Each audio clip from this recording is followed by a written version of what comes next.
Welcome back to the house that Ross built.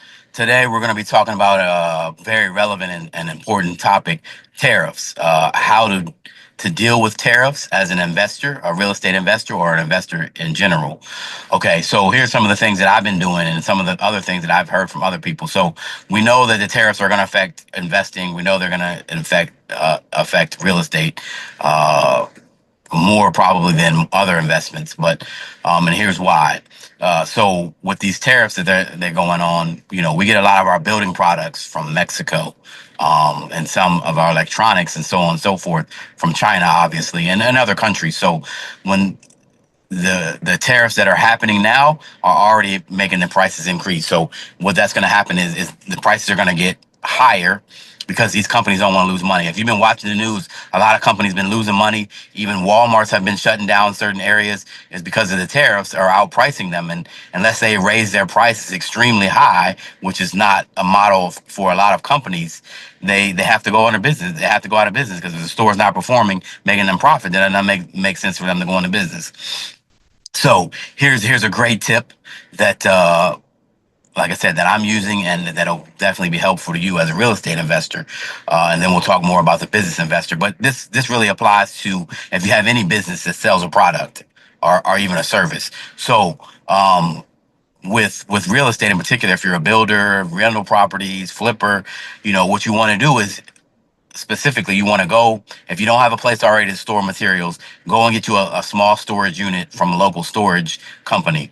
And what you want to do is you want to buy all the materials that you know you're going to use in the next, let's just say in the next several months, maybe even a year. Drywall, frame, lumber, if kitchen sinks, fall, all those things, even electronics, if you're using cameras, buy as much as you can, as much as your budget allows, and store it.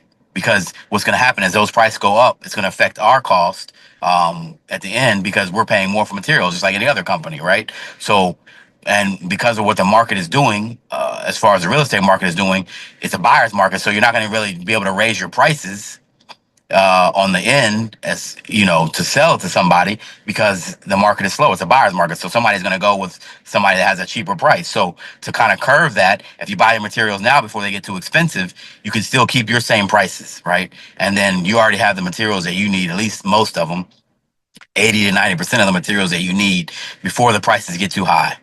Right, so I'm gonna go over that again. Get a storage unit. Go to Home Depot. Even if you don't have the capital, you don't necessarily need the capital. Get a Home Depot card, a Lowe's card, wherever your local lumber yard is. Get one of their, they have a credit or something. Get a credit or even just a regular credit card, and just like I said, just start buying as many materials as you can and store them. Some savvy investors that I know, if they have big pockets, they buy a lot of stuff and then probably sell it to other. They sell it to other investors. Because obviously, like I said, they can sell it for a little bit above what they paid for it and make money, and it won't necessarily correlate with the higher prices in the store. Right. So again, this goes for all services and businesses. If you have a business and you sell any product, or you have a service that requires installation material, so on and so forth, I would take that same approach. Right. Take the same approach, and then you're going to be able to outcompete your competitor, right? Because if they're not thinking like this, and which a lot of the big companies are, they stockpile a lot of the materials that they need, that they know they're going to need over and over again. But the smaller companies, we don't do that, right? So what happens is, as in the small to mid-sized companies, when we don't do that, we have to either raise our prices, or we have to hold off on, maybe doing certain investments, maybe, building a certain project, buying another rental property, so on and so forth, because we know our balance sheet is not going to balance. The cash flow is not going to be as much as it was because we're paying more to rehab it, right? Or if you're, like I said, if you're other business, you're paying more for the material. If you can't charge the end user more, right, then it's going to be an issue. But what you can do is, if you stockpile your materials, you don't necessarily have to raise your prices. Where everybody else is raising their prices, or trying to raise their prices, or backing away from investments in real estate, you can keep going because you've already prepared. You've already got your materials. So your cost, as far as that is concerned, will not go up, right? So that means you can charge less than your competitor because they don't have those materials already. So they're going to have to pay the high price for materials. And again, that creates a competitive advantage for you. So definitely, like I said, follow the procedure. If you have any questions, you could message us on here, DM us on social media, so on and so forth. But definitely, if you can, and if you don't have a large budget, buy what you can. Every little bit helps, especially of the materials that you're going to use over and over again or more recently. Um, and then let's take it to the in the stock market side, is that part of investment. So we all know that a lot of these companies are going out of business. They're increasing their prices. So with that, a lot of times it's going to affect their stocks, right? It's going to affect, if they're going out of business, that means their bottom line is going down, a downward trend versus an upward trend. So their stocks, they may be on sale, which means you can go in and buy them and hold them, right? But if you have stocks that you already have, like a Walmart or Apple, something like that, what I would say is you can hold them, but just anticipate they're going to start dropping, right? Because these companies are downsizing, right? The major companies, even our smaller companies, they're downsizing, and what that means when they're downsizing is most times their stock will lower, will drop, right? If you're familiar with stocks, the prices will drop, and they will eventually come back up, as we know in stock market, but.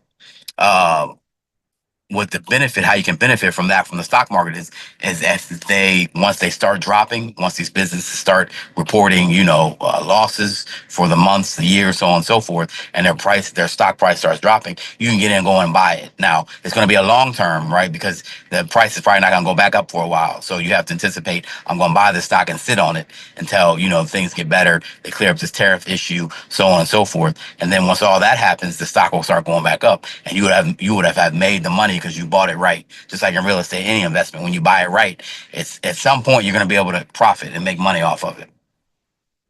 So that's what the tip for today is. And again, we try to keep it short and sweet here on the House of Ross Built. We're not some long podcast that just fill space and so on and so forth. Sometimes we're long, we have guests, but we just like to give you good information that you can use today, that'll help your business. So definitely keep tuning in, keep supporting us, and peace. We'll see you next time. Continue to support our program. Like I said, leave comments, subscribe, so on and so forth. Again, the house that Ross built, we're here. We're here to help. We're here to help build. We're here to help make our community better. Peace.